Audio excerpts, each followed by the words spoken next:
Isa pa. So, ano, try lang natin to ha. Gusto nyo makarinig ng joke? Yes, sir! So, may order tayong 421 na boxes ng Bisacodil na Dolcolax. Tapos sabi nung delivery boy, nahulog daw niyang isa sa daan. Ilan yung natira? 20 po. 400? 421 sabi ko. Isa yung nahulog nung ilan yung natira? 420. Okay, 420. Tama.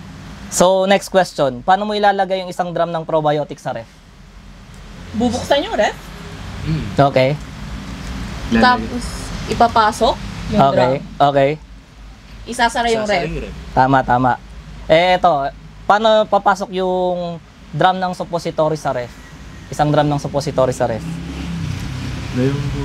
Bubuksan yung ref. Ipapasok yung suppository sa ref. Isasara yung ref. Hindi. Tatanggalin nyo muna yung tanggalin nyo muna yung tawag dito. Yung drum ng probiotic sa ref.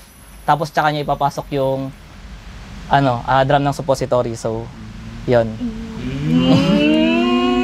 So, nagpa-party yung lahat ng multivitamin sa pharmacy. Invited lahat ng gamot, lahat ng hindi expired. Sino yung absent? Sino po, sir? Yung suppository kasi nasa loob siya ng ref eh.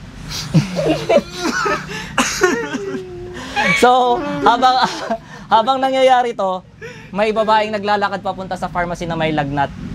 Then, gusto niyang bumili ng paracetamol. Bakit umuwi siyang may lagnat pa rin? Hindi niya pa po nainom yung paracetamol. Hindi, kasi lahat ng paracetamol nasa party ni multivitamins. Pero nung pagka-uwi niya, dumiretso siya sa CR. Anong nangyari? Bakit? Sir, nag-party rin siya, sir. Hindi. Ano? Ininom niya yung Bisacodil na nahulog. Cut. Nakapulat.